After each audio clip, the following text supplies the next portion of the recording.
اچھا مسعود صاحب، جو عمان جو کہ میڈیشن کر رہا ہے دونوں کنٹریز کے درمیان، اس کا اپنا اسٹیٹمنٹ ہے کہ ایران سب باتیں ماننے کو تیار تھا، خاص طور پر یورینیم افزودگی کی بھی اگر بات کی جائے تو اس میں بھی کمی لانے کے لیے تیار تھا، ابھی معاملات چل رہے تھے۔ اب امریکہ نے یہ اٹیک کیا ہے، کون ہے جو امریکہ کو اس چیز کے اوپر پریشر ڈال سکتا ہے کہ یہ غلط ہوا ہے اور اس چیز کو سٹاپ کیا جائے؟ کوئی ہیں ایسے چانسز؟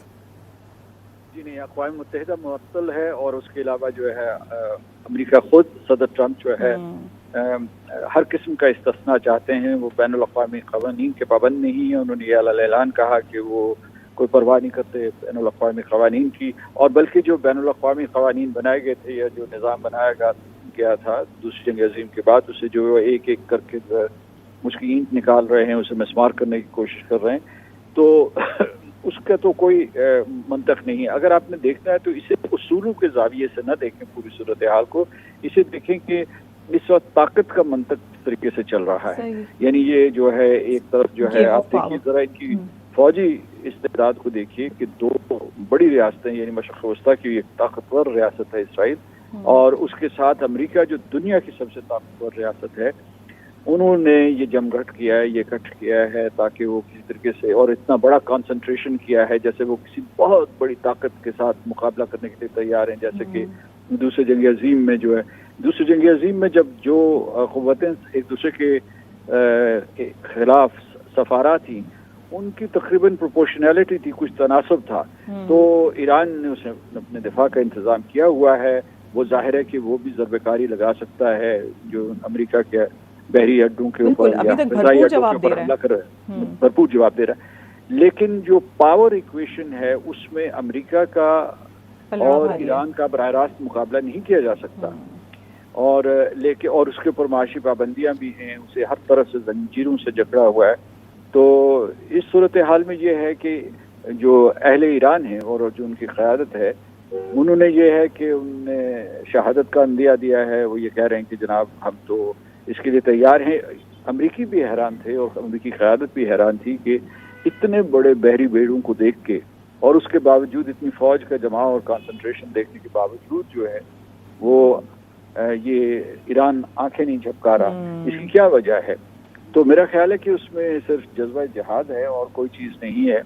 ایک اور چیز میں آپ کو تھوڑی سی بتانا چاہتا ہوں کہ اس میں ایک قسم کا کیونکہ یہ کرسچین اور جو جوئش زائنسٹ ہیں، وہ چونکہ اس میں وہ کر رہے ہیں، اس میں جو وہ اس کی قیادت کر رہے ہیں اور اس کی جو ہے بہت زیادہ جو ہے حمایت کر رہے ہیں اس جنگ کی، مثلا لنسی گراہم جو ہیں، جو سینیٹر لنسی گراہم ہیں، انہوں نے بڑے زبردست بیانات دیے ہیں۔ مطلب زبردست سے مراد یہ ہے کہ امریکہ کی حمایت میں اور اسرائیل کی حمایت میں، تو اس میں آپ کو تھوڑا سا صلیبی جنگوں کا شائبہ بھی ملتا ہے، صحیح، مذہبی پہلو بہت زیادہ ہے۔ صحیح، جی۔ اچھا مسعود صاحب، پاکستان کا کیا اسٹینڈ ہونا چاہیے؟ پاکستان کی کیا حکمت عملی ہونی چاہیے؟ پاکستان ایران کی طرف بھی برادرانہ ملک ہے ہمارا، اور بہت اچھے تعلقات ہمیشہ سے رہے ہیں، اور جس طرح اب بھی نائب وزیر اعظم اسحاق ڈار نے اس پوری چیز کی مذمت کی ہے، تو پاکستان کا اسٹانس اور حکمت عملی کیا اچھی ہو سکتی ہے؟ انڈونیشیا نے یہ کہا ہے کہ وہ سفارتکاری اور ثالثی کرنے کے لیے تیار ہیں امریکہ اور ایران کے درمیان۔ اسی طریقے سے پاکستان کو بھی نہ صرف انڈونیشیا کے ساتھ مل کے یا تنہا، کیونکہ اس نے یہ فرائض یا یہ ذمہ داری گزشتہ برس بھی نبھائی تھی، کیونکہ جب امریکہ نے پاکستان سے درخواست کی تھی کہ آپ امریکہ اور ایران کے درمیان سفارتی گفتگو کو آگے بڑھائیں، تو پاکستان نے بڑا تعمیری کردار ادا کیا تھا، اور secretary of state Marco Rubio نے پبلکلی ان کا شکریہ بھی ادا کیا تھا۔ تو اس وقت جو ہے پاکستان کے پاس جو ہے سوائے سفارتی راستے کے کوئی اور دوسرا راستہ نہیں ہے، اور اس میں یہ کر سکتا ہے کہ وہ انڈونیشیا کے ساتھ مل کر ایسا کر سکتا ہے۔ انڈونیشیا کے علاوہ جو ہے دوسرا جو ہے مصر اور ترکیہ، کیونکہ جو باقی مسلمان ممالک ہیں جو ان 8 ممالک میں شامل ہیں، وہ جو ہیں وہ اس وقت حملے کی زد میں ہے، وہ ایران کے جوابی حملے کی زد میں ہے، بالکل۔ تو اس لیے وہ تو یہ کردار نہیں ادا کر سکتے۔ انہوں نے بڑی کوشش کی، سر دھڑ کی بازی لگائی کہ کسی طریقے سے امریکہ حملہ آور نہ ہو اور اسرائیل حملہ آور نہ ہو، لیکن ناکام ہو گئے۔ ان میں تو ایک اسرائیل کا حلیف بھی ہے UAE جو ہے، اور خود عمان جو ہے وہ بھی اسرائیل کو تسلیم کرتا ہے، وہ بھی اس حملے کی زد میں آئے. سفارتکاری کا راستہ اختیار کرنا چاہیے بالکل. اور پاکستانی عوام، کیونکہ آپ کو پتہ ہے کہ ایران اور پاکستان کے بڑے گہرے رشتے ہیں اور ہمارے مذہبی، ثقافتی، معاشی تعلقات ہیں، اور اگر ایران جو ہے برے طریقے سے زخمی ہوگا تو اس کے اثرات پاکستان پہ بھی آئیں گے. بالکل. اچھا، دوسری جانب انفلوئنشل کنٹری ہے چائنا، اس کی اگر ہم بات کریں، یہ کبھی بھی ملٹری میں ایکشن میں ہم دیکھتے ہیں کہ ایکٹیو ہوتا ہوا نظر نہیں آتا. چائنا کیا سپورٹ کر سکتا ہے، اس کا کیا موڈ نظر آ رہا ہے؟ دوسرا رشیا کا، ان دونوں کے حوالے سے بھی بتا دیجیے گا.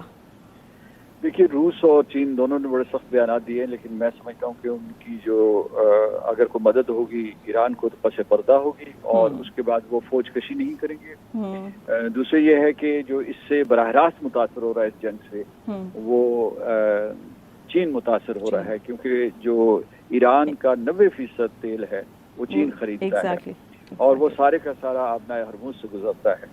اگر ایران نے کل آبنائے ہرموز بند کر دیا تو ایک بہت بڑا جو ہے تیل کا اور عمومی طور پر معاشی بحران بھی برپا ہو جائے گا. صحیح. تو میں اس کے بعد آپ سے اجازت لوں گا. جی، بہت شکریہ سر آپ کے وقت کے لیے. مسعود خان سابق سفارتکار ہمارے ساتھ موجود تھے، شوکت پراچا بھی ہمارے ساتھ موجود ہیں. آپ دونوں کا بہت شکریہ. ناظرین، صورتحال آپ کے سامنے جیسے جیسے چینج ہو رہی ہے ہم آپ سے ڈسکس کر رہے ہیں، آپ کو تک پہنچا رہے ہیں جو اپڈیٹس ہیں، اور ان تمام معاملات پر مزید بھی بات کریں گے. یہاں وقت ہوا ہے ایک بریک کا، ہمارے ساتھ رہیے.